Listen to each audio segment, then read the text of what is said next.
नमस्कार। Future will पाठशाला के ऑनलाइन प्लेटफॉर्म में आप सभी का हार्दिक स्वागत है। मैं सुनील कुमावत।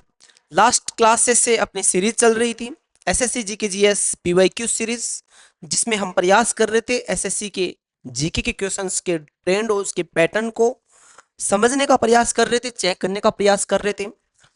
उम्मीद है इससे पहले कि सेट 16 तक आप जो है क्लास लिए होंगे, नोट्स भी बनाए होंगे साथ साथ।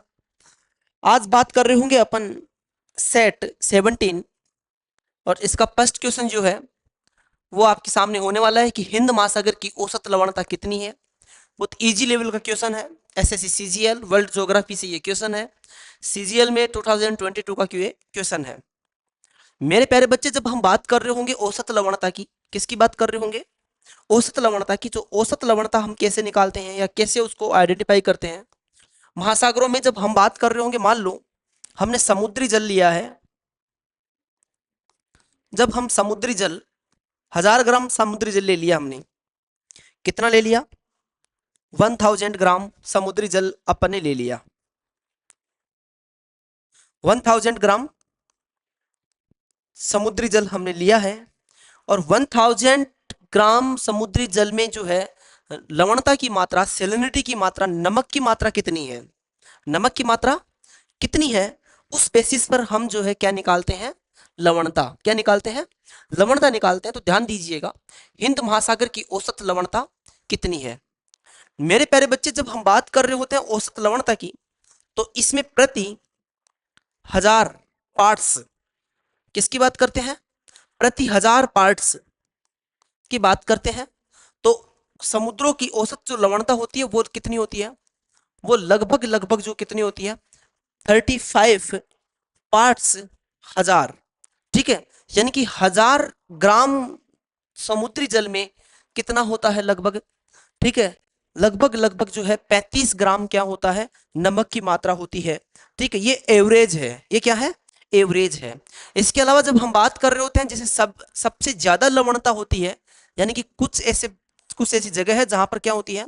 सर्वाधिक लवणता होती है। तो जैसे डेथ सी, क्या?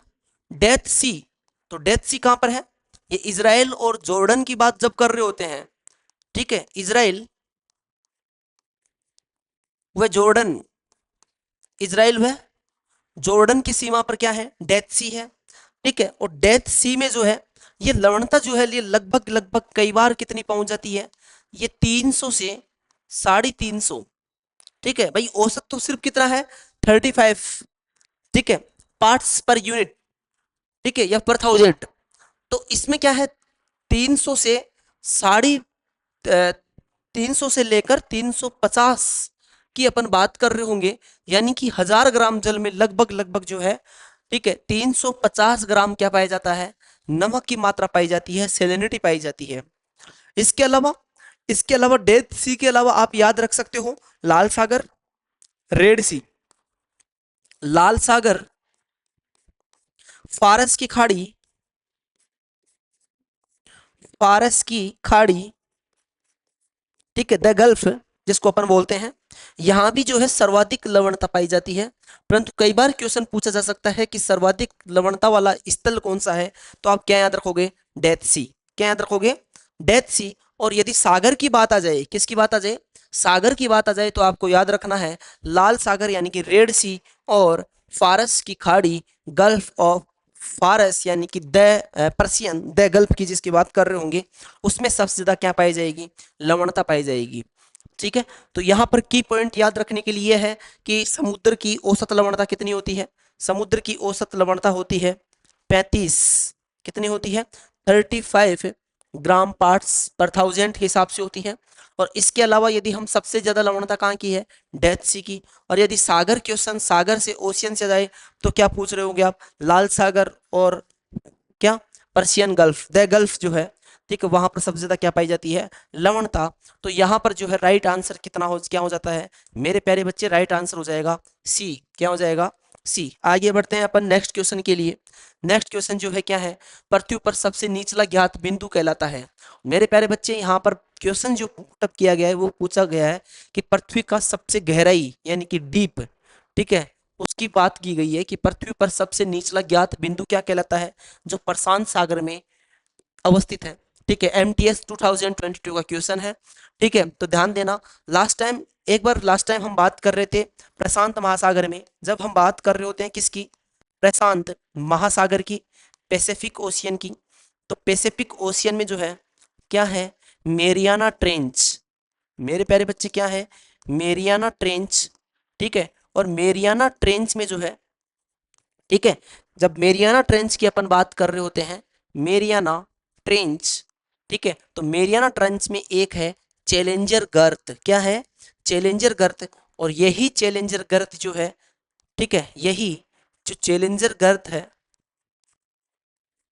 चैलेंजर गर्त, वह विश्व का सबसे डीपेस्ट पॉइंट यानी कि सबसे गहराई में स्थित स्थल है। और ये लगभग लगभग जो है क्या है, ये 11,000 मीटर, क्या 11,000 मीटर पर स्थित है। याद रखना, 11,000 मीटर, या कई बार क्वेश्चन आ जाएगा 11 किलोमीटर, और कई बार क्या पूछेगा, मेरियाना ट्रेंच का नाम आएगा। कोई जरूरी नहीं है कि डायरेक्ट जो है आपसे क्या पुटअप कर लिया जाए, चैलेंजर ग्रत पूछ लिया जाए। ठीक है, तो याद रखना मेरियाना ट्रेंच भी आ सकता है। तो ये क्या है, ये विश्व के सबसे डीपेस्ट पॉइंट है, और ये कहाँ पर सिचुएटेड है, ये है पैसिफिक ओशियन में। जब हम बात कर रहे होंगे ग्रेट ब्लू होल की, किसकी, ग्रेट ब्लू होल की, तो मेरे प्यारे बच्चे जब हम बात कर रहे होंगे उत्तरी अमेरिका की, क्या, जब हम बात कर रहे होंगे किसकी, उत्तरी अमेरिका की, तो उत्तरी अमेरिका में, ठीक है, यानी कि उत्तरी अमेरिका की बात कर रहे होंगे, तो उत्तरी अमेरिका के दक्षिण में, उत्तरी अमेरिका के दक्षिण में, ठीक है, दक्षिण में, या दूसरे शब्दों से बोले तो क्या, मध्य अमेरिका, क्या है, मध्य अमेरिकी देश है एक, तो मध्य अमेरिकी एक देश है, उसका नाम है बेलीज। उसका नाम क्या है, बेलीज। तो मेरे प्यारे बच्चे मध्य अमेरिका देश है बेलीज, और ये बेलीज जो है ये है कैरेबियन सागर के पास में है। यानी कि मैं ये बोलना चाह रहा हूं कि बेलीज जो है ये है अटलांटिक महासागर, क्या, अटलांटिक महासागर में, ठीक है, महासागर अटलांटिक महासागर के पास है। यानी कि बेलीज की सीमा जो है वो किससे बन रही है, अटलांटिक महासागर से बन रही है। और अटलांटिक महासागर में क्या, अटलांटिक महासागर में जो है, ठीक है, इसके पास में जो है कैरेबियन सागर है। कौन सा है, कैरेबियन, ठीक है, कैरेबियन सागर। और भाई साहब कैरेबियन सागर में जो है वो आपका जो है क्या, एक पॉइंट स्थित है, क्या है, great blue hole, great blue sink स्थित है। तो मेरे प्यारे बच्चे कई बार क्वेश्चन पुटअप किया जा सकता है कि ग्रेट ब्लू होल जो है वो कहाँ सिचुएटेड है, तो आपको याद रखना पड़ेगा कि उत्तरी अमेरिका का एक देश है, और उस देश का नाम क्या है, बेलीज। मेरे प्यारे बच्चे ये मध्य अमेरिकी देशों में भी आता है, और उत्तरी अमेरिका जो कॉन्टिनेंट है उसके दक्षिण भाग में है, और अटलांटिक महासागर के पास में, किसके पास में, अटलांटिक महासागर, ठीक है, और कैरिबियन सागर में जो है क्या है, ग्रेट ब्लू होल। इसके अलावा हम आगे बढ़ते हैं, हम बात कर रहे होंगे ग्रेट बैरियर रीफ की, किसकी बात कर रहे होंगे, ग्रेट बैरियर रीफ की बात कर रहे होंगे। तो मेरे प्यारे बच्चे यहाँ पर आप ध्यान दीजिएगा, जब ग्रेट बैरियर रीफ की बात आती है तो ये कहाँ पर है, ये सबसे बड़ा रीफ है। ठीक है, सबसे बड़ा। तो पहला पॉइंट आपको क्या याद रखना होगा, सबसे बड़ी प्रवाल भित्ति, यानी कि विश्व की, ठीक है, किसकी है, विश्व की सबसे बड़ी प्रवाल भित्ति है। सबसे बड़ी क्या है, प्रवाल भित्ति है। ठीक है, प्रवाल भित्ति है, विश्व की सबसे बड़ी क्या है, प्रवाल भित्ति है। यानी कि कोरल, क्या, कोरल रीफ है, विश्व की सबसे बड़ी क्या है, कोरल रीफ है। और ये कहाँ पर सिचुएटेड है, मेरे प्यारे बच्चे कहाँ पर है ये ऑस्ट्रेलिया के, कहाँ पर, ऑस्ट्रेलिया। जब आप ऑस्ट्रेलिया कॉन्टिनेंट की बात करोगे तो ऑस्ट्रेलिया के, ठीक है, ऑस्ट्रेलिया का कौन सा भाग आ रहा होगा, पूर्वी भाग आ रहा होगा। कौन सी भाग आ रहा होगा, पूर्वी भाग। और वहां पर क्या सिचुएटेड है, वहां पर सिचुएटेड है ग्रेट बैरियर रीफ। क्या स्टेट है, ग्रेट बैरियर रीफ। तो मेरे प्यारे बच्चे याद रखना, कई बार डायरेक्टली क्वेश्चन पूछा जा सकता है कि ग्रेट बैरियर रीफ कहाँ है, तो ऑस्ट्रेलिया के जो है कौन से भाग में है, पश्चिमी भाग में है। इसके अलावा आपको क्या याद रखना होगा कि ये विश्व की सबसे बड़ी प्रवाल भित्ति है। विश्व की सबसे बड़ी क्या है, प्रवाल भित्ति है, कोरल रीफ है। और ग्रेट ब्लू होल के लिए आए तो ये कैरिबियन सागर में स्थित है। मेरे प्यारे बच्चे, कैरिबियन सागर कहाँ पर स्थित है? ठीक है, अटलांटिक महासागर में। और कैरिबियन सागर के पास में एक देश है उत्तरी अमेरिका का, बेलाइज। क्या है? बेलाइज या बेलीज। और वहीं पर जो है एक होल है, एक सिंक है, उसको क्या कहा गया? Great blue hole. क्या कहा गया? Great blue hole. और क्वेश्चन क्या पूछ रहा है? ये क्वेश्चन एग्जाम एमटीएस में आया हुआ है 2002 में। ठीक है, तो राइट आंसर क्या हो जाएगा? चैलेंजर गर्त। आगे बढ़ते हैं अपन नेक्स्ट क्वेश्चन के लिए। कौन सा जल निकाय, ठीक है, कौन सा जल निकाय, ठीक है, यहाँ पर जो डेटा दे रखा है 1555800 वर्ग किलोमीटर के क्षेत्र को घेरता है और वैश्विक महासागर का केवल 4.3%। यहाँ पर सिर्फ ये डेटा याद रखना होगा आपको कि ओवरऑल जब हम बात कर रहे होंगे वैश्विक ओशियन का, तो 4.3 ये डेटा ये देखकर ये लग रहा होगा, यदि ये क्वेश्चन किसी को नहीं भी आ रहा होगा, ठीक है। लास्ट क्लास में मैंने एक बात किया था, लास्ट क्लास में मैंने कहा था कि विश्व के सबसे बड़े महासागर जो है, वो सबसे बड़ा महासागर कौन सा है? वो है पैसिफिक ओशियन, प्रशांत महासागर। कौन सा है? प्रशांत महासागर। और प्रशांत महासागर के बाद में जब अपन बात कर रहे होते हैं तो कौन सा है वो? Atlantic ocean. कौन सा है? अटलांटिक महासागर। ठीक है, अटलांटिक महासागर में, महासागर के बाद थर्ड पोजीशन पर जो आएगा वो कौन सा है मेरे प्यारे बच्चे? वो है हिंद महासागर। कौन सा है? हिंद महासागर। यानी कि ओवरऑल महासागरों की बात करते हैं तो महासागरों में सबसे बड़ा कौन सा है? प्रशांत महासागर। दूसरे नंबर पर है अटलांटिक महासागर। तीसरे नंबर पर है हिंद महासागर। और फोर्थ पोजीशन की जब हम बात कर रहे होते हैं तो वो अपना है कौन सा? ठीक है, वो है अंटार्कटिका। अंटार्कटिका या अंटार्कटिक महासागर, इसको कई बार हम क्या बोल देते हैं? दक्षिण महासागर भी बोल देते हैं। और पांचवी जो पोजीशन पर जो ओशियन आएगा मेरे प्यारे बच्चे, वो ओशियन कौन सा है? वो है आर्कटिक। कौन सा है? आर्कटिक महासागर। आर्कटिक महासागर।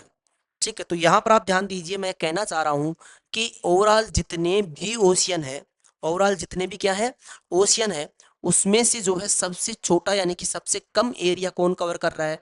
वो कर रहा है आर्कटिक महासागर। कौन सा कर रहा है? आर्कटिक महासागर। जब हम आर्कटिक महासागर की स्थिति देख रहे होंगे तो ये लगभग आपको दिख रहा होगा, ठीक है, उत्तरी गोलार्ध में। कहाँ पर? ठीक है, उत्तरी गोलार्ध में। ठीक है, नॉर्थ हेमिस्फीयर में, उत्तरी गोलार्ध में। यदि हम 66.5 डिग्री से लेकर 90 डिग्री वाले देख रहे होंगे, ठीक है, 90 डिग्री वाला पार्ट देख रहे होंगे, तो ये कौन सा आएगा? ये आएगा आर्कटिक वर्त। क्या आएगा? आर्कटिक वर्त आएगा। तो मेरे प्यारे बच्चे, मैं यहाँ पर नाम लिख देता हूँ। इसको हम क्या बोल रहे होंगे? आर्कटिक वर्त बोल रहे होंगे। ठीक है, इस वाले एरिया को क्या बोलेंगे हम उत्तरी गोलार्ध में? इसको बोलेंगे आर्कटिक वर्त। और आर्कटिक वर्त से ऊपर का जो एरिया आएगा उसको हम क्या बोलेंगे? आर्कटिक महासागर। तो आप कभी कंफ्यूज मत हो जाना। ठीक है, देखो आर्कटिक जब पूरे ओवरऑल पूरे अर्थ की बात कर रहे होते हैं, ध्यान दीजिएगा, ओवरऑल पूरे अर्थ की बात कर रहे होते हैं तो यहाँ पर जो है, ठीक है, ये वाला पार्ट जो है ये 90 डिग्री, और यहाँ पर क्या है 66.5। तो ये वाला पार्ट जो है ये क्या कहलाएगी? ठीक है, ये वाली लाइन तो क्या कहलाएगी? Arctic circle. क्या कहलाएगी? आर्कटिक सर्किल या आर्कटिक वर्त। और इधर जब साउथ हेमिस्फीयर की बात करते हैं, किसकी बात कर रहे होते हैं? जब हम साउथ हेमिस्फीयर की बात कर रहे होते हैं, दक्षिण गोलार्ध की बात कर रहे होते हैं, कहाँ से लेकर 6.5 से लेकर 66 डिग्री से लेकर 90 डिग्री वाले इस पार्ट की, तो इस वाली लाइन को अपन क्या बोल रहे होंगे? 6.5 को क्या बोल रहे होंगे? इसको हम बोल रहे होंगे अंटार्कटिक वर्त। क्या बोल रहे होंगे? Antarctic circle. और इसके इधर वाले इस ओशियन को क्या बोल रहे होंगे? अंटार्कटिक महासागर। और आर्कटिक वृत्त से ऊपर वाले पार्ट को क्या बोल रहे होंगे हम? आर्कटिक महासागर। क्या बोल रहे होंगे? आर्कटिक महासागर बोल रहे होंगे। मेरे प्यारे बच्चे, ये जो है ये विश्व में जितने भी बड़े महासागर है उसका केवल 4.3% पार्ट कवर करता है। मतलब मैं ये कहना चाह रहा हूँ सबसे छोटा क्या है ये?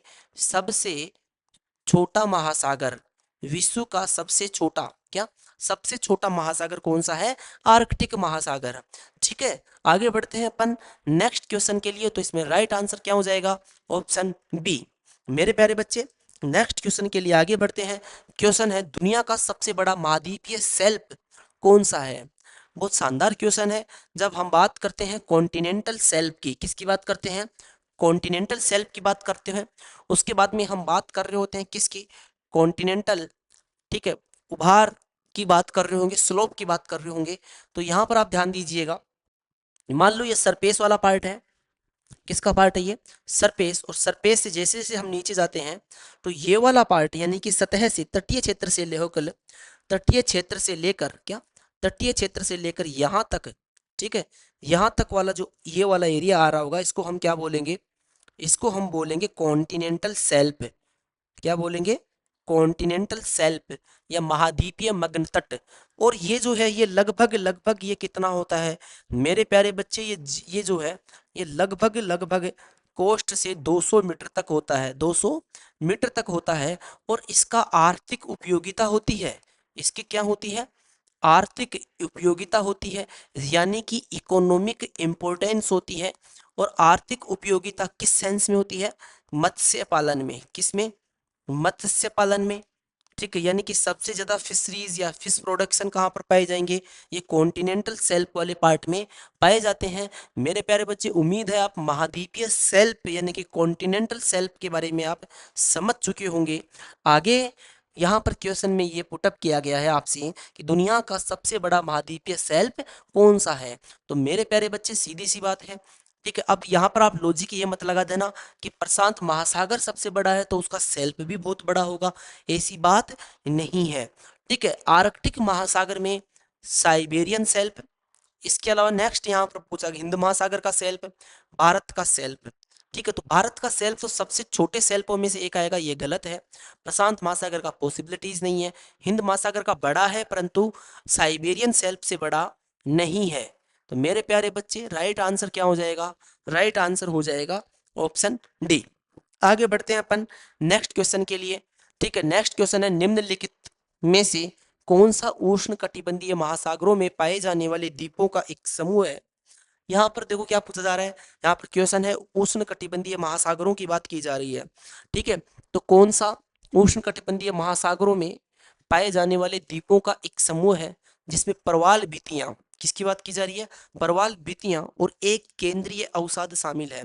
मेरे प्यारे बच्चे, जब प्रवाल भित्तियां होती है, ठीक है, चारों तरफ से मान लो कोई भी ओशियन है और ओशियन में चारों तरफ से प्रवाल भित्तियां है और केंद्रीय अवसाद यानी कि यहाँ पर यदि लेगून बन जाता है, यहाँ पर क्या बन जाता है? लेगून बन जाता है। और ये चारों तरफ क्या है?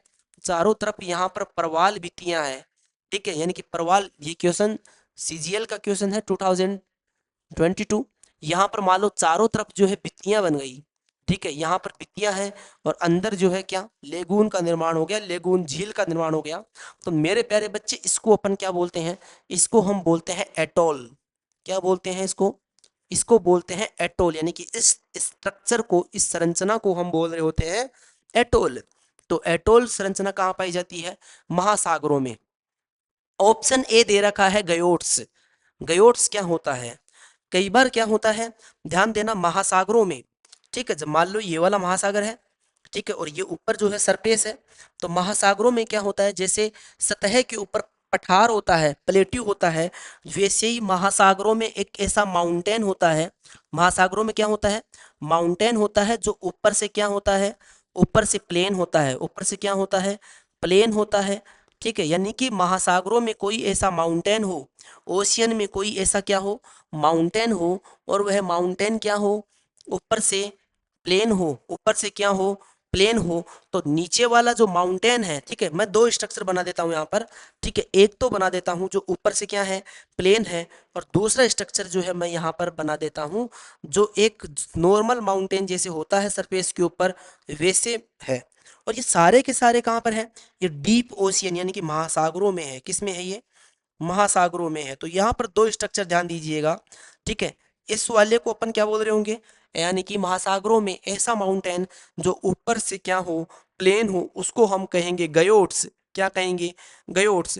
और सामान्यतः महाद्वीपों पर जो प्ले माउंटेन पाया जाता है, ऐसा स्ट्रक्चर वाले को अपन क्या बोलेंगे? सीमाउंट्स बोलेंगे। और लेगून क्या होता है? मेरे प्यारे बच्चे, लेगून का सिंपल सा मतलब समझना। जैसे लेगून झील जो होती है, ये मान लो तट है, ये कोस्ट है, ठीक है। अब यहाँ पर क्या होगा, मान लो ये वाला जो एरिया है, ये स्थल से घिरा हुआ है। किससे घिरा हुआ है? स्थल से घिरा हुआ है। और कुछ समय बाद में क्या होगा, यहाँ पर जो है ये समुद्र का पानी इकट्ठा, समुद्र का खारा पानी क्या हो जाएगा, इकट्ठा हो जाएगा। यानी कि कुल मिलाकर महाद्वीप के अंदर, स्थलीय भाग के अंदर ये वाला जो भाग है, ठीक है, इसको हम क्या कहेंगे, इसको हम कहेंगे लेगून। क्या कहेंगे? इसको लेगून कहेंगे, या इसको हम क्या कहेंगे, लेगून झील। ठीक है, लेगून झील। जैसे उड़ीसा की चिल्का, उड़ीसा की कौन सी झील, चिल्का झील, किसका एग्जाम्पल है, लेगून झील का एग्जाम्पल है। ठीक है, आगे बढ़ते हैं अपन नेक्स्ट क्वेश्चन के लिए। ठीक है, तो इसका राइट आंसर क्या हो जाएगा, राइट आंसर हो जाएगा इसका ऑप्शन बी, एटोल। क्या? एटोल। ठीक है, आगे बढ़ते हैं अपन नेक्स्ट क्वेश्चन के लिए। नेक्स्ट क्वेश्चन है, उत्तरी पूर्वी घाटियां और समुद्री पर्वत राष्ट्रीय स्मारक कहाँ स्थित है? मेरे प्यारे बच्चे, कई बार क्या होता है, समुद्र में इकोसिस्टम को देखते हुए, किसको देखते हुए, मेरीन इकोसिस्टम को देखते हुए, उस इकोसिस्टम को कंजर्व करने के लिए, संरक्षित करने के लिए, ठीक है, उसे नेशनल मोन्यूमेंट्स, नेशनल मोन्यूमेंट्स घोषित कर दिया जाता है। क्या घोषित कर दिया जाता है? नेशनल मोन्यूमेंट्स घोषित कर दिया जाता है। तो होता क्या है, ध्यान दीजिए, मान लो ये वाला जो है, ये वाला एरिया जो है, ये क्या है, ये महाद्वीप है। और जैसे से हम नीचे जाते हैं तो किधर चले गए हम ओशियन में चले गए। किधर चले गए हम ओशियन में चले गए। तो ओशियन में क्या होता है, जब बहुत ज्यादा सीमाउंट्स होते हैं, ठीक है, यानी कि माउंटेन होते हैं, क्या होता है, जब बहुत माउंटेन होते हैं, ठीक है, माउंटेन होता है, तो यहाँ पर जो है कोरल रीफ भी ज्यादा पाई जाएगी। और ये कहीं ना कहीं मेरीन इकोसिस्टम के लिए भी क्या होगा, ठीक है, इंपॉर्टेंट होगा। और डाइवर्सिटी, यानी कि मेरीन डाइवर्सिटी के लिए भी क्या होगा, ये इंपॉर्टेंट होगा। तो इसको क्या करना जरूरी है मेरे प्यारे बच्चे, इसको कंजर्व करना जरूरी है। इसको कंजर्व करने के लिए जो है 2016 में, क्या, 2016 में, ठीक है, इसे मोन्यूमेंट्स बनाया गया। क्या बनाया गया? मोन्यूमेंट्स बनाया गया। ठीक है, तो अब ये सारा काम कौन कर सकता है, ये यूएसए जैसे बड़े देश करेंगे, यूएसए जैसे बड़े देश करेंगे। तो भाई साहब, यूएसए के एक तरफ तो जो है क्या लग रहा है, पैसिफिक ओशियन, और दूसरी तरफ क्या है, अटलांटिक ओशियन। तो पैसिफिक ओशियन का यहाँ पर ऑप्शन है नहीं, यहाँ पर ऑप्शन किसका है, अटलांटिक महासागर में। तो मेरे प्यारे बच्चे ध्यान देना, उत्तरी अमेरिका, जब हम यूएसए की बात करते हैं, तो यूएसए में जो इंग्लैंड कोस्ट है, ठीक है, कौन सी कोस्ट है, New England, New England coast के पास में, न्यू इंग्लैंड तट के पास में, यानी कि इस तट से लगभग लगभग 125 किलोमीटर दूर जो है एक, क्या, ओशियन के अंदर, किसके अंदर, ओशियन के अंदर जो है उसको क्या घोषित किया गया है, मॉन्यूमेंट्स, नेशनल मेरीन मॉन्यूमेंट्स। और ये कब घोषित किया गया, ये 2016 में घोषित किया गया था। तो आप यहाँ अभी के लिए याद रखना कि अटलांटिक महासागर में, क्या, अटलांटिक महासागर में, ओशियन के अंदर, यानी कि मेरीन इकोसिस्टम के अंदर जो क्या थी, वैली थी, घाटियां थी, ठीक है, उन घाटियों को, और उन, ठीक है, वहां के जो माउंटेन्स थे, समुद्री पर्वत से, ठीक है, उनको जो है वो मेरीन इकोसिस्टम के लिए इम्पोर्टेंट है। इसलिए क्या घोषित कर दिया गया उसको, नेशनल मोन्यूमेंट्स। क्या घोषित कर दिया गया, नेशनल मोन्यूमेंट्स। तो वो कहाँ था, अटलांटिक महासागर में। कब घोषित किया, 2016। ठीक है, आगे बढ़ते हैं अपन नेक्स्ट क्वेश्चन के लिए, आगे बढ़ते हैं। ठीक है, निम्नलिखित में से कौन सा गोंडवाना लैंड का हिस्सा नहीं है? मेरे प्यारे बच्चे, इस क्वेश्चन का सीजीएल 2021 का क्वेश्चन है। हम कई बार इसकी बात कर चुके हैं, ठीक है, कई बार इस क्वेश्चन की बात कर चुके हैं। तो अब तक तो आप रट जाना चाहिए भाई साहब। ठीक है, तो देखते हैं अपन।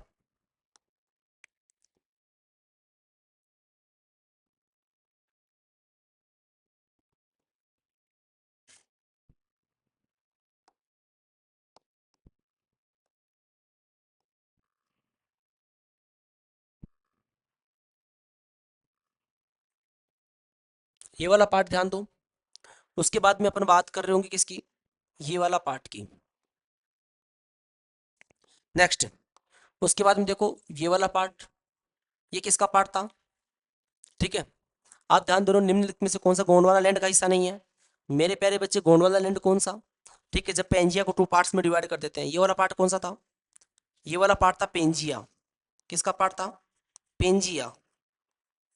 ठीक है, अतीत में कंप्लीट स्थलखंड एक जगह थी, उसको नाम दिया गया पेंजिया। पेंजिया 2 भागों में विभाजित हो गया, एक तो उत्तर में और एक इधर दक्षिण में। जो उत्तर में विभाजित हुआ उसको क्या नाम दिया गया? लारेंसिया।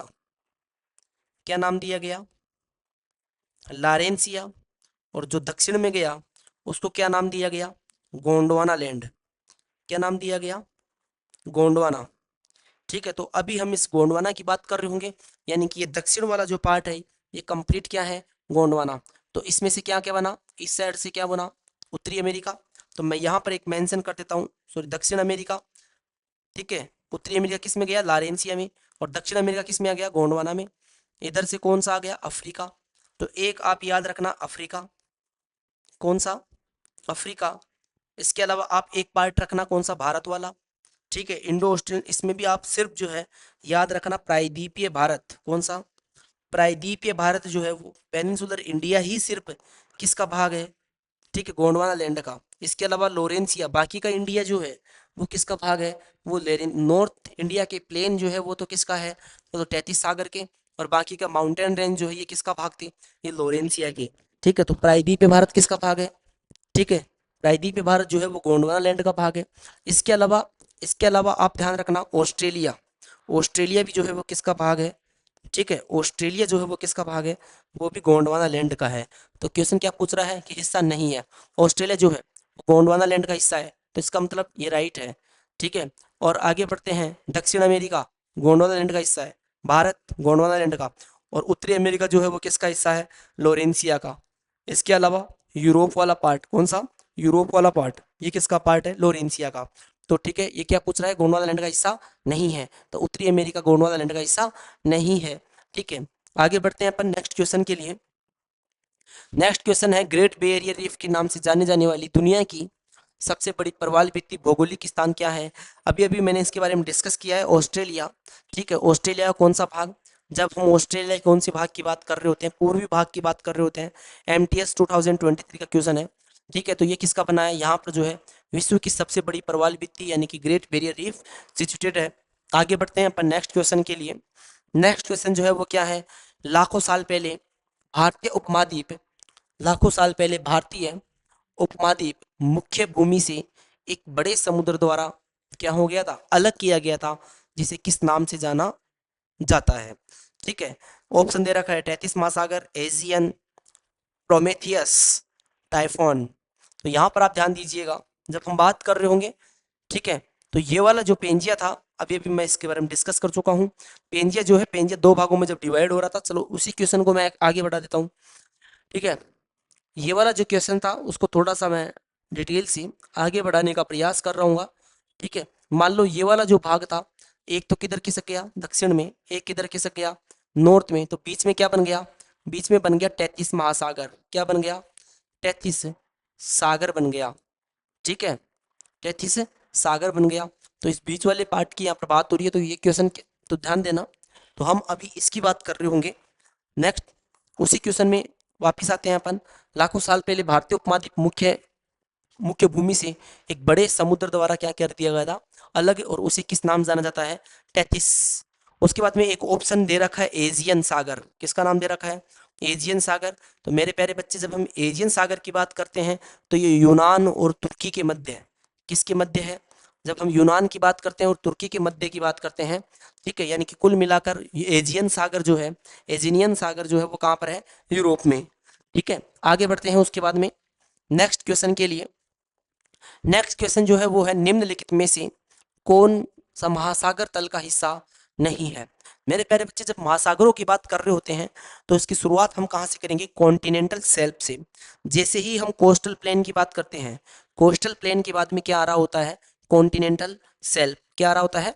Continental shelf. तो इसका स्ट्रक्चर कुछ इस तरह बन रहा होगा। ये वाला पार्ट जो है ये किसका आएगा? सबसे पहले ये वाला पार्ट आ रहा होगा कॉन्टिनेंटल शेल्फ का। ये तटीय मैदान, ये क्या आएगा? तटीय मैदान। उसके बाद में सबसे पहले क्या आएगा? Continental shelf. तो इसको मैं 1 नंबर पर लिख देता हूँ, कॉन्टिनेंटल शेल्फ। उसके बाद में आएगा महाद्वीपीय ढाल, उसको मैं 2 नंबर पर लिख देता हूँ। यहाँ से कौन सा क्वेश्चन आएगा? महाद्वीपीय ढाल, यहाँ पर का क्या आएगा, यहाँ से शुरू हो रहा होगा महाद्वीपीय ढाल, क्या महाद्वीपीय ढाल। उसके बाद में क्या आ रहा होगा, उसके बाद में आएगा गहरे महासागरीय मैदान। ठीक है, 3 नंबर पर क्या आ रहा होगा, गहरे महासागरीय मैदान, डीप ओशियन प्लेन। क्या आ रहा होगा, डीप ओशियन प्लेन। ठीक है, डीप ओशियन प्लेन। तो ये तीनों के तीनों जो है किसके पार्ट है, ये महासागरीय तल का हिस्सा है। ठीक है, गहरे समुद्री सेल्फ, मेरे प्यारे बच्चे, सेल्फ तो जो है वो तट के पास में पाया जाता है, तो यानी कि ऑप्शन डी इसका राइट आंसर है। ठीक है, क्योंकि ऑप्शन डी जो है महासागरीय तल का हिस्सा नहीं है। 2024, ठीक है, एसएससी फेज 7th में ये क्वेश्चन पुटअप किया गया है। आगे बढ़ते हैं अपन नेक्स्ट क्वेश्चन के लिए। ताप प्रवणता परत, ताप प्रवणता परत। ठीक है, टेम्परेचर गार्डियंट लेयर की जब बात करते होते हैं तो टेम्परेचर गार्डियंट लेयर जो है वो कौन सी होती है मेरे प्यारे बच्चे, पूरे ओशियन की जब हम बात कर रहे होते हैं तो ओशियन में जो है 3 परतों का निर्माण होता है।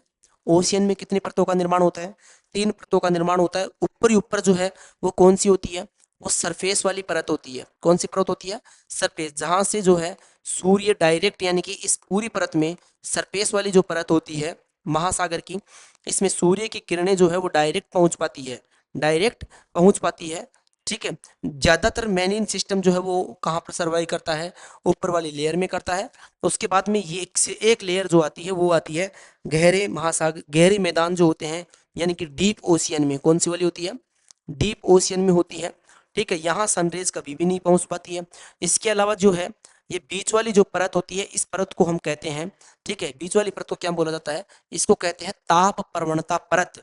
क्यों, क्यों कहते हैं ताप प्रवणता परत, इसलिए बोला जाता है क्योंकि ऊपर वाली सरफेस पर टेम्परेचर जैसे जैसे समुद्र में नीचे की तरफ जाएंगे तो टेम्परेचर कम होता जाएगा, परंतु ताप प्रवणता परत में क्या होता है, प्रवणता का मतलब सामान्यतः अंतर से होता है। किससे होता है, अंतर से होता है। तो इन दोनों की परत के बीच में तापमान तीव्र गति से, ठीक है, यानी कि जब समुद्र की अपन ताप प्रवणता परत की बात कर रहे होंगे, ताप प्रवणता परत की बात कर रहे होंगे, तो ताप प्रवणता परत जो है, यहाँ तापमान अचानक से गिरेगा, टेम्परेचर में क्या आएगी, गिरावट आएगी।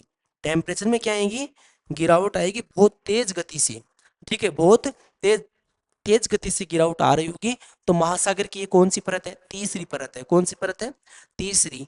पहली परत महासागर की कौन सी है, वो है ये वाली सरफेस वाली। दूसरी परत कौन सी है, ठीक है, आगे ध्यान देना। तो यहाँ पर देखो ताप प्रवणता परत महासागर की दूसरी परत है। ठीक है, तीसरी परत तो कौन सी हो गई, तीसरी परत जो है वो कौन सी हो गई, तीसरी परत तो जो है वो डीप ओशियन। कौन सी है, deep oceanic layer, deep oceanic layer, और ये थर्ड पोजीशन पर। ठीक है, आगे बढ़ते हैं अपन नेक्स्ट क्वेश्चन के लिए। तो इसका राइट आंसर क्या हो जाएगा, ठीक है, किताब प्रवणता परत जो है महासागर की कौन सी परत है, दूसरी परत। ठीक है, आगे बढ़ते हैं नेक्स्ट। निम्नलिखित में से कौन दुनिया का तीसरा सबसे बड़ा महासागर है और एशिया के दक्षिण किनारे पर मौजूद है। इस क्वेश्चन का ऑलरेडी मैं शुरू शुरू में ही सीक्वेंस बना चुका हूँ। ये सबसे बड़ा महासागर कौन सा, प्रशांत। प्रशांत के बाद में कौन सा, अटलांटिक।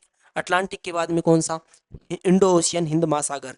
तो राइट आंसर क्या हो रहा होगा, राइट आंसर है अपना हिंद महासागर। क्यों, क्योंकि प्रशांत महासागर जो है कौन सी पोजीशन पर है, फर्स्ट नंबर पर है।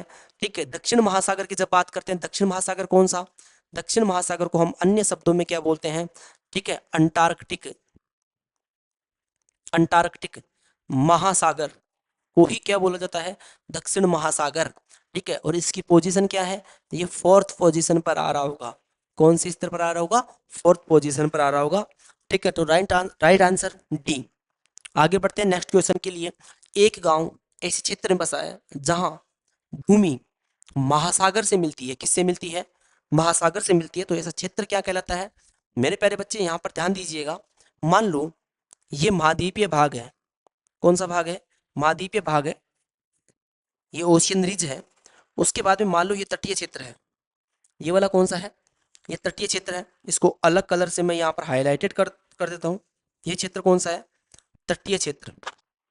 ठीक है, यानी कि तटीय, क्या बोल रहा हूँ इसको, इसको तटीय क्षेत्र बोल रहा हूँ या तटीय मैदान बोल रहा हूँ। तो मान लो तटीय मैदान जो है, और उसके बाद से जो है क्या शुरू हो रहा है, उसके बाद से ये शुरू हो रहा है महासागर। क्या शुरू हो रहा है, महासागर, ओशियन शुरू हो रहा है। और तटीय क्षेत्र क्या है, ये स्थल भाग में है, महाद्वीप में है। ठीक है, स्थल भाग, या यहाँ पर मैं लिख देता हूँ महाद्वीप। क्या लिख देता हूँ? महाद्वीप लिख देता हूँ, कॉन्टिनेंट। ठीक है, तो यहाँ पर आप ध्यान दीजिए, एक गांव ऐसे क्षेत्र में बसा है जहां भूमि महासागरों से मिलती है, और इस क्षेत्र को क्या कहा जाता है मेरे प्यारे बच्चे? इस क्षेत्र को, तो यहाँ पर जो है एक, मान लो एक गांव बसा है। क्या बसा है? एक गांव बसा है यहाँ पर। ठीक है, मैं यहाँ पर एक घर बना देता हूँ, ये लो, ये लो। ठीक है, तो ये वाला क्षेत्र क्या है? ये महासागर है। ये वाला कौन सा क्षेत्र है? ये स्थल भाग है। तो ये लास्ट पॉइंट कौन सा है? तटीय क्षेत्र। कौन सा है? तटीय क्षेत्र। तो राइट आंसर क्या हो जाएगा? तटीय क्षेत्र, राइट ऑप्शन ए। उसके बाद में दलदली भूमि, ये वेटलैंड्स होते हैं। समुद्र तट, इसकी अभी बात कर चुका हूँ। उष्ण कटिबंधीय क्षेत्र, मेरे प्यारे बच्चे उष्ण कटिबंधीय क्षेत्र क्या होगा? उष्ण कटिबंधीय क्षेत्र के लिए सिंपल सा याद रखना, ठीक है, यानी कि 0 डिग्री से 23.5 नॉर्थ हेमिस्फीयर, कर्क रेखा। कौन सी रेखा? कर्क रेखा। और दक्षिण में कौन सी रेखा? मकर रेखा। कौन सी रेखा? मकर रेखा, यानी कि कर्क रेखा।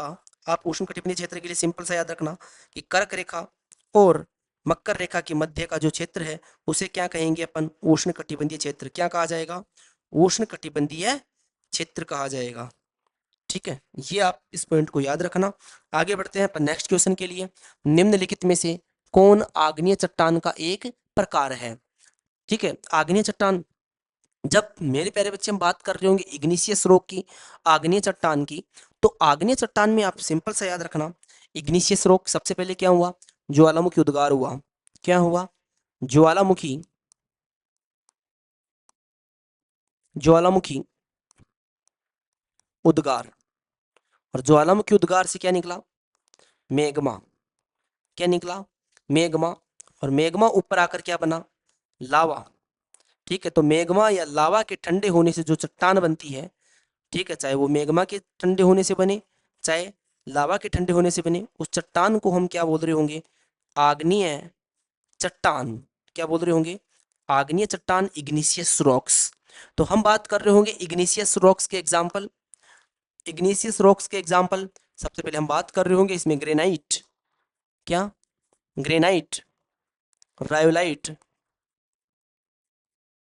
ग्रेनाइट, रायोलाइट, डायोराइट,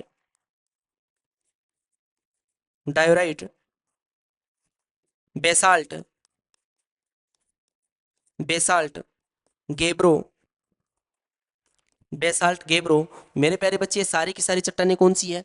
ये इग्निशियस रॉक्स है, आग्नेय चट्टान है। याद रखने का सिंपल सा तरीका है, ग्रेनाइट, रायोलाइट, डायोराइट, बेसाल्ट। ठीक है, ग्रेनाइट, रायोलाइट, यानी कि ग्रेनाइट जो है वो अंदर जम रही होगी, फिर उसके बाद में रायोलाइट, फिर उसके बाद में जो है डायोराइट। ठीक है, फिर एक कौन सी आएगी? बेसाल्ट। और एक कौन सी आएगी? गेब्रो। तो आप जो है इसको सीक्वेंस याद रखना, ग्रेनाइट, रायोलाइट, डायोराइट और बेसाल्ट और गेब्रो। ये कौन सी रॉक्स है? ये है इग्निशियस रॉक्स। ठीक है, आग्नेय चट्टानें। कौन चट्टानें हैं? आग्नेय चट्टानें। अब आग्नेय चट्टानों का क्या हो जाता है? कायांतरण हो जाता है। ठीक है, तो कई बार तो यहाँ पर एक ऑप्शन मैं गलत कर देता हूँ। यहाँ पर क्वेश्चन क्या है? आग्नेय चट्टानों का एक प्रकार है। ठीक है, तो इसका मतलब जो है एक प्रकार, यानी कि ऑप्शन तो एक ही है, तो सबसे पहले कौन सा हो सकता है? ग्रेनाइट। कौन चट्टान है? ग्रेनाइट। कौन चट्टान है? ये आग्नेय। उसके बाद में ऑप्शन, सारे ऑप्शंस को देखते हैं अपन। संगमरमर। मेरे प्यारे बच्चे, जब मार्बल की बात कर रहे होते हैं अपन, किसकी? संगमरमर को क्या बोलते हैं अपन? मार्बल। ठीक है, जो घरों में सामान्यतः यूज लिया जाता है, इसको क्या बोल रहे होते हैं? मार्बल। और मार्बल किसका बनता है? लाइम स्टोन का। Lime stone. लाइम स्टोन क्या होता है? चूना पत्थर। क्या होता है? चूना पत्थर। मेरे प्यारे बच्चे, चूना पत्थर जो होता है वो कौन सी चट्टान होती है? वो होती है अवसादी चट्टान। कौन सी चट्टान होती है? अवसादी चट्टान होती है, यानी कि सेडिमेंट्री रॉक्स होती है। सेडिमेंट्री रॉक्स के अन्य नाम आप याद रखना, तलछट्टी चट्टान। सेडिमेंट्री चट्टानों को, अवसादी चट्टानों को क्या कहते हैं? तलछट्टी चट्टान भी कहा जाता है। इसके अलावा क्या कहा जाता है इसको? परतदार चट्टानें भी कहा जाता है। कई बार एग्जाम्स में अलग अलग क्वेश्चन पूछ सकता है। परतदार चट्टान, परतदार चट्टान, तो याद रखना अवसादी चट्टान, तलछट्टी चट्टान और परतदार चट्टान। ठीक है, अवसादी, तलछट्टी और परतदार। ठीक है, तो मैं ये कहना चाह रहा हूँ कि ये जो है लाइम स्टोन है, कौन सी है? लाइम स्टोन जो है वो अवसादी चट्टान होती है। जब लाइम स्टोन का क्या कर दिया जाता है? कायांतरण, यानी कि लाइम स्टोन के ऊपर टेम्परेचर क्या कर दो? बढ़ा दो। और प्रेशर को भी क्या कर दो भाई, बढ़ा दो, तो दोनों की वजह से कौन सी चट्टान बनेगी, कायांतरित चट्टान। और यानी कि क्या बनेगा मेरे प्यारे बच्चे, ये बनेगा मार्बल। क्या बनेगा ये, मार्बल, संगमरमर। तो ये कौन सी चट्टान हो गई भाई, कायांतरित चट्टान हो गई। ठीक है, इसके अलावा सेल, सेल भी जो है वो कौन सी है, ये सेडिमेंट्री रॉक्स है। कौन सी रॉक्स है, सेडिमेंट्री रॉक्स। ठीक है, ये आप याद रखना कि सेल जो है सेडिमेंट्री रॉक्स होती है। हेलाइट जो है ये एक प्रकार का खनिज है। हेलाइट क्या है, ये मिनरल है। ठीक है, ये एक प्रकार का क्या है, मिनरल है। ठीक है, रॉक्स के फॉर्मेट में नहीं आती। ठीक है, आगे बढ़ते हैं अपन नेक्स्ट क्वेश्चन के लिए। क्वेश्चन नंबर 95, निम्नलिखित में से कौन सी तलछटी चट्टान यांत्रिक रूप से नहीं बनती है। मेरे प्यारे बच्चे, जब CDS एग्जाम 2022 का क्वेश्चन है, ठीक है, यहाँ पर आप ध्यान दीजिएगा, यांत्रिक रूप से कैसे, आग्नेय चट्टान अलग अलग प्रकार से बन सकती है, सॉरी अवसादी चट्टान जो है वो अलग अलग प्रकार से बन सकती है। एक तो होती है रासायनिक प्रक्रिया, केमिकल रूप से, रासायनिक तरीके से। एक होता है यांत्रिकी, कौन सा होता है, यांत्रिकी।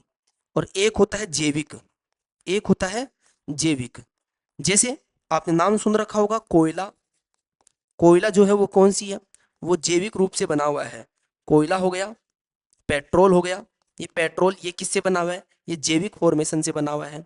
जब हम लाइमस्टोन की बात करते हैं, चूना पत्थर की बात करते हैं, चूना पत्थर की बात कर रहे होते हैं, जो चूना पत्थर कैसे बना हुआ है, चूना पत्थर जो है तो अवसादी चट्टान, सेडिमेंट्री रॉक्स, परंतु प्रोसेस क्या है, प्रोसेस जो है वो क्या है, रासायनिक, कौन सा है, केमिकल।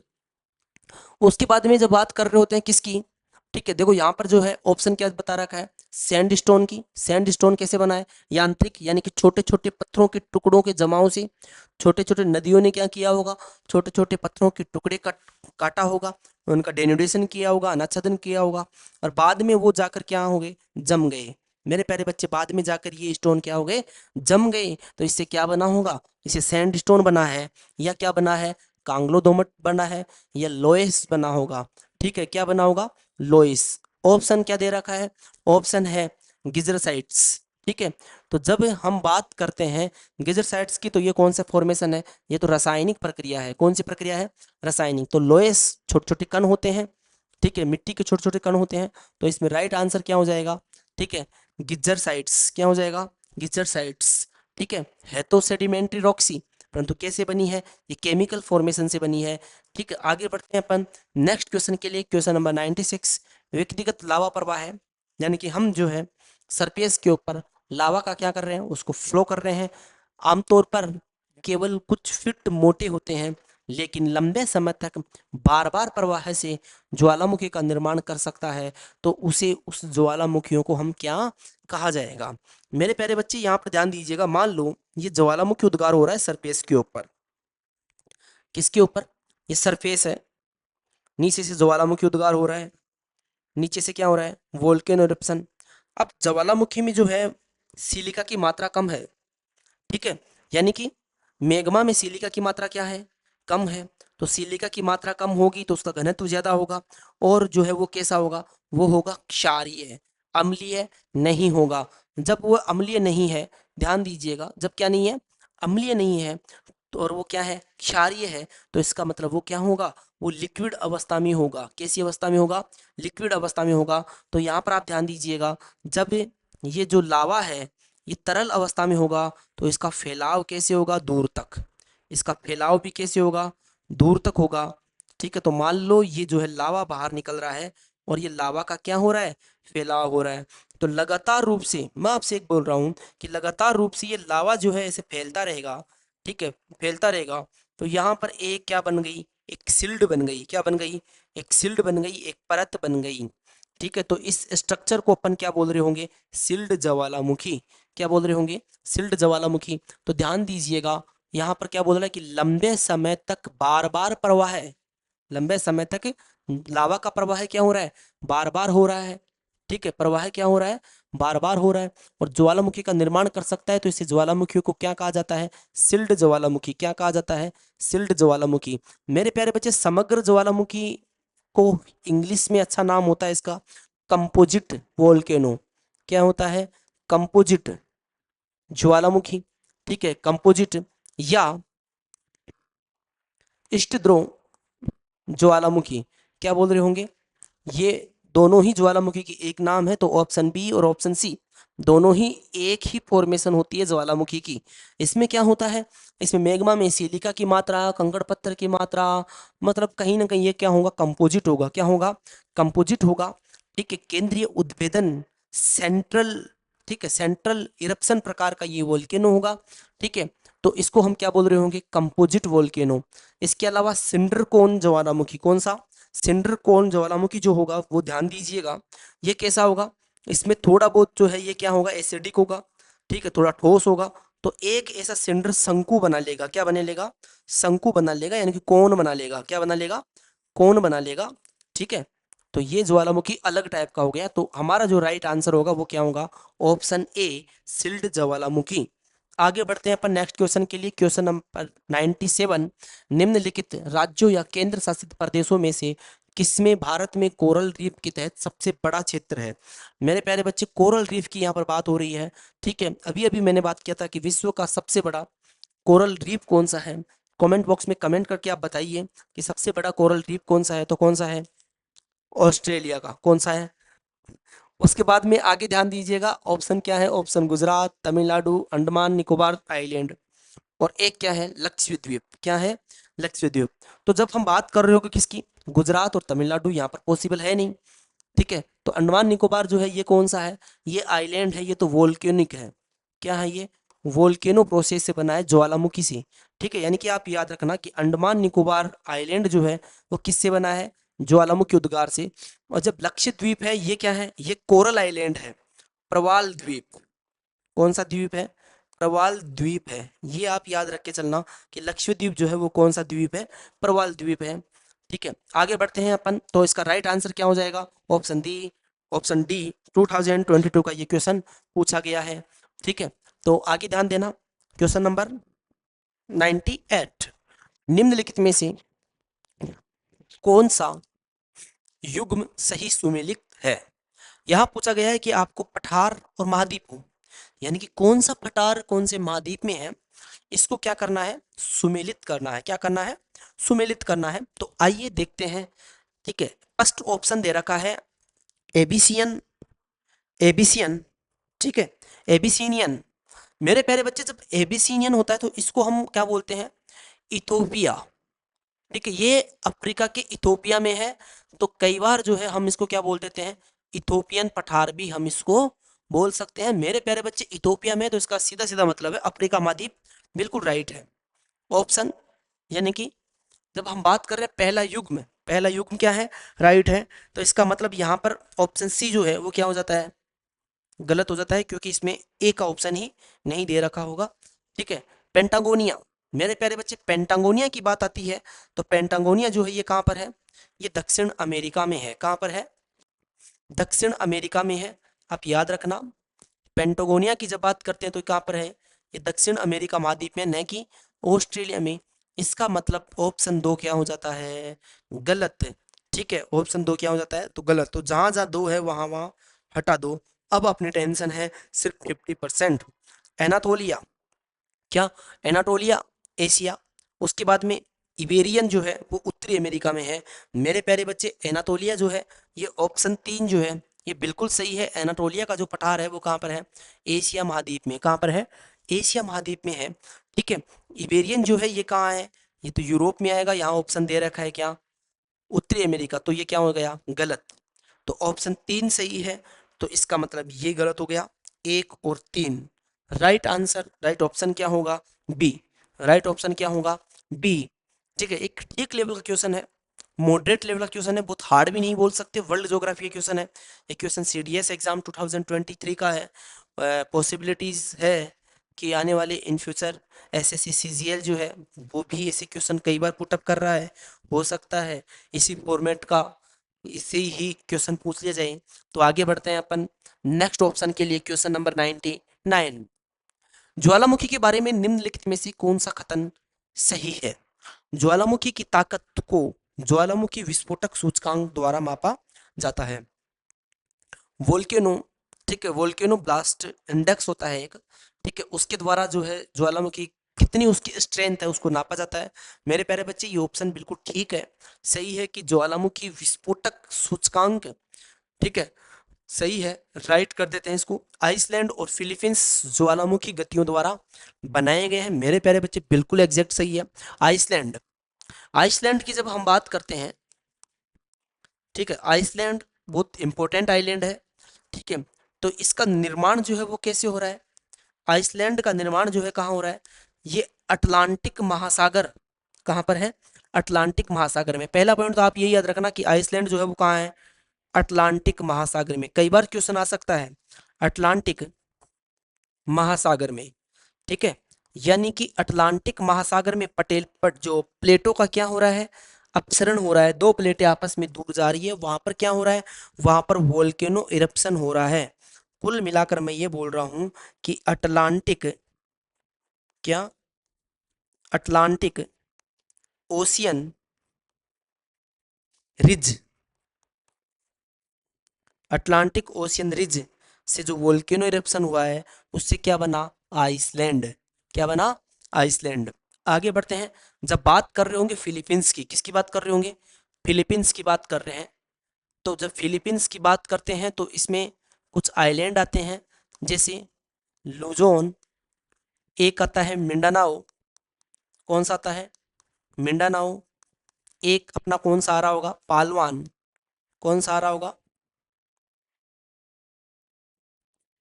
और ये सारे के सारे फॉर्मेशन कहाँ हो रहा है, पैसिफिक ओशियन में, प्रशांत महासागर में, कहाँ पर, प्रशांत महासागर में, ठीक है। प्रशांत महासागर में भी क्या बन रहा है, प्रशांत महासागर में भी क्या बन रहा है, प्रशांत महासागरीय कटक, यानी कि वहां भी दो प्लेटें आपस में क्या हो रही है, दूर जा रही है, तो इसका मतलब दोनों ही कौन से प्रोसेस से हो रहा है, ज्वालामुखी से। तो ऑप्शन टू बिल्कुल राइट है। ज्वालामुखी मृदाएं समृद्ध, गहरी, उपजाऊ होती है, गहन कृषि किसके लिए, गहन कृषि के लिए क्या होती है, ये बिल्कुल प्रयुक्त की जाती है। तो सही बात है कि ज्वालामुखी जितने भी मिट्टियां होती है वो क्या होती है, हमेशा वो समृद्ध होती है, उसमें न्यूट्रिशंस ज़्यादा होंगे, ठीक है, बहुत ज़्यादा फर्टिलाइट होगी, उपजाऊ होगी। तो वहाँ पर कौन सी एग्रीकल्चर की जाएगी, कौन सी की जाएगी, गहन कृषि की जाएगी। मेरे प्यारे बच्चे कौन सी की जाएगी, गहन कृषि की जाएगी, ठीक है। आगे ध्यान देते हैं अपन, तो ऑप्शन जो खतन एक, दो और तीन, तीनों ही क्या है, राइट है। तो यहाँ पर आप देख लीजिए ऑप्शन नंबर डी जो है, एक दो तीन, तीनों ही जो है ये क्या है, सही है। आगे बढ़ते हैं अपन, क्वेश्चन नंबर 100, ठीक है। अंटार्कटिक महाद्वीप के बारे में किसकी बात की जा रही है, अंटार्कटिक महाद्वीप के बारे में निम्नलिखित में से कौन सा कथन सही है, अन्य सभी महाद्वीपों की तुलना में उसकी औसत ऊंचाई सबसे अधिक है, अंटार्कटिक महासागर। मेरे प्यारे बच्चे बिल्कुल सही बात है, ठीक है, बिल्कुल सही बात है, क्योंकि अंटार्कटिक महासागर की औसत ऊंचाई जो है वो क्या है, बिल्कुल ज्यादा है यदि ओवरऑल अपन बात करें, ठीक है। उसके बाद में विंसन पर्वत है, देखो ऐसे ही अनुमान लगा सकते हैं कि विंसन पर्वत जो है वो highest mountain peak of Antarctic continent. आगे ध्यान दीजिएगा, विंसन पर्वत इस महाद्वीप की सबसे ऊंची चोटी है, ये बात सही है। तो सीडीएस 2024 दोनों ही ऑप्शन जो है वो क्या है, राइट है, इसकी ऊंचाई ज्यादा है और विंसन पर्वत इसकी हाईएस्ट पीक है, ये आप याद रखना, ठीक है। आगे बढ़ते हैं अपन, नेक्स्ट यहाँ पर राइट आंसर क्या हो जाता है, राइट आंसर ऑप्शन एक और ऑप्शन दो, तो राइट ऑप्शन क्या हो जाएगा, डी। मेरे प्यारे बच्चे 20 क्वेश्चंस की ये सेट 70 जो है कंप्लीट कर चुका हूँ। आगे मिलते हैं एक और सेट के साथ में, ठीक है। Thank you so much. इसके अलावा यदि आप जीके जीएस फाउंडेशन क्लासेस लेना हो ज्योग्राफी की, बिल्कुल 0 टू एडवांस लेवल पर मैं उसको पढ़ा रहा हूँ, ठीक है, तो वो क्लासेस जो है आप रेगुलर रूप से नोट्स बनाते हुए चलिए, ठीक है। Thank you so much.